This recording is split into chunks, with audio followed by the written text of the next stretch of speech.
Assalamu alaikum everyone. Today we are going to discuss the biography of Dylan Thomas under 5 minutes. आज की इस video में हमने Dylan Thomas के life के इंपॉर्टेंट पॉइंट्स को डिस्कस करना है 5 मिनट के अंदर अंदर। डायलन थॉमस जो हैं वो वेल्स में पैदा हुए थे 1914 के अंदर, और जो सिटी थी वो स्वानसी थी। इसके अलावा डायलन थॉमस जो हैं वो वेलिश पोइट, यानी कि वेल्स में रहने वाले जो लोग होते हैं उनको वेलिश कहते हैं, वो थे, और फिर उनमें पोइट्री किया करते थे, यानी कि वो एज अ पोइट मशहूर थे 20 सेंचुरी के अंदर। आप इनकी डेट ऑफ बर्थ देख सकते हैं कि 1914 थी, तो ये 20 सेंचुरी से बिलोंग करते थे और 20 सेंचुरी की थीम्स के ऊपर लिखा करते थे। इनकी जो ख़ास बात थी वो थी इनकी इनोवेटिव लैंग्वेज जो ये इस्तेमाल करते थे पोइट्री के अंदर, और इसके अलावा विविड इमेजरी।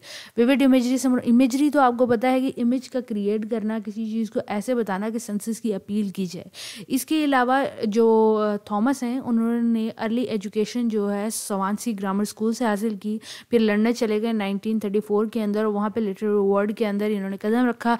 सबसे पहले इन्होंने जो पोइम पब्लिश कराई थी उसका नाम था do not go gentle into the good night. उसके बाद उन्होंने सिवरल अदर पोइम्स लिखी जो कि बहुत ज़्यादा मशहूर हुई। इसके अलावा ये प्ले राइटर भी थे, प्ले भी लिखते थे। इन्होंने बहुत सारे प्लेस लिखे जिनमें से एक का नाम था under milk would and the doctor, ये भी इंपॉर्टेंट था। इसके अलावा इनकी जो राइटिंग स्टाइल है आपको नज़र आता है वो डिफरेंट है, वो है पोइटिक ड्रामा, यानी कि जब ड्रामा लिखा करते थे थिएटर के लिए या फिर फिल्म्स के लिए, तो उसके अंदर जो एलिमेंट या पोइटिक लैंग्वेज इस्तेमाल करते थे। एक तो जो इनका वर्क है, यानी कि इनके जो प्लेज हैं उसमें आपको थेट्रिकल एलिमेंट मिलेंगे और उसके साथ साथ आपको पोइटिक लैंग्वेज भी मिलेगी। लेकिन थॉमस डायलन की एक बहुत ज़्यादा प्रॉब्लम थी, वो ये थी कि ये हैवी ड्रिंकर थे, बहुत ज़्यादा ड्रिंक किया करते थे। इनकी शादी जो है सिटलाइन से हुई थी और उनके 3 बच्चे भी थे, और थॉमस जो हैं उनकी डेथ हुई थी 1953 जब वो सिर्फ 39 ईयर्स के थे और नमोनिया से उनकी डेथ हुई थी। इनका जो वर्क है इनके मरने के बाद और इनके लाइफ के अंदर भी बहुत ज़्यादा लोगों ने पसंद किया। इसके अलावा जब ये मर गए उसके बाद इनके जो वर्क है उनकी स्टेज परफॉर्मेंसेस की गई, उनको स्क्रीन पर दिखाया गया, जिसकी वजह से इन्हें शोहरत मिली। डायलन की जो पोइट्री है उसको बहुत सारे म्यूज़िकल कंपोज़र ने भी इस्तेमाल किया, लेकिन इनके सबसे ज़्यादा जो फेवरेट पोइम है इंग्लिश लैंग्वेज के अंदर वो वही है do not go gentle into the good night. ये आपके सिलेबस में भी शुमार है। इनकी जो डिफरेंट वर्क है वो डिफरेंट लैंग्वेजेस में ट्रांसलेट किया गया है, जैसे कि स्पेनिश, फ्रेंच और इटालियन लैंग्वेज के अंदर। इनको शुरू से ही पढ़ने लिखने और लिटरेरी वर्क का शौक तो था ही।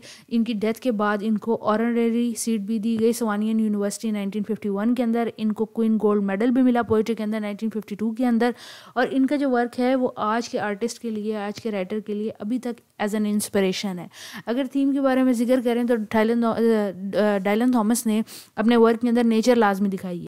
विविड का मतलब होता है क्लियर, मतलब क्लियर डिस्क्रिप्शन उन्होंने नेचर की दिखाई है अपनी पोइट्री के अंदर। इसके अलावा वो मेटाफर का भी इस्तेमाल करते थे सीन्स को बयान करने के लिए। इन्होंने लॉस दिखाया है, और लॉस किस चीज़ का, कि लाइफ का लॉस दिखाया है, मोरालिटी का लॉस दिखाया है, लॉस ऑफ इनोसेंस दिखाया है, और लॉस ऑफ नेटिविटी यानी कि इंसान की मासूमियत का लॉस दिखाया है। उसके बाद अगर लैंग्वेज का जिक्र करें तो मैंने आपको बताया है कि लैंग्वेज डिफरेंट यूज़ किया करते थे। इसके अलावा इंग्लिश लैंग्वेज को बड़े खूबसूरती से इस्तेमाल किया करते थे और ज़्यादातर इमेजरी और मेटाफर का इस्तेमाल करते थे अपने आइडिया को कन्वे करने के लिए।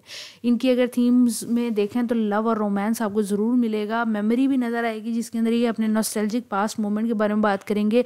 और इसके अलावा डायलन थॉमस बहुत ज़्यादा होम पे फोकस करते थे, क्योंकि डायलन थॉमस पैदा जो हैं वो वेल्स में हुए थे, फिर लंदन चले गए थे।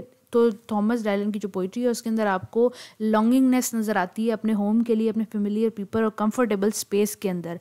डायलन थॉमस की क्रोनोलॉजी यहाँ पे लिखी हुई है। न्यूयॉर्क सिटी में इनकी डेथ हुई थी at the age of 39 due to the pneumonia in 1954. That is it. Thank you for watching. If you have any question you can ask me in the comment box. Take care of yourself. Allah Hafiz.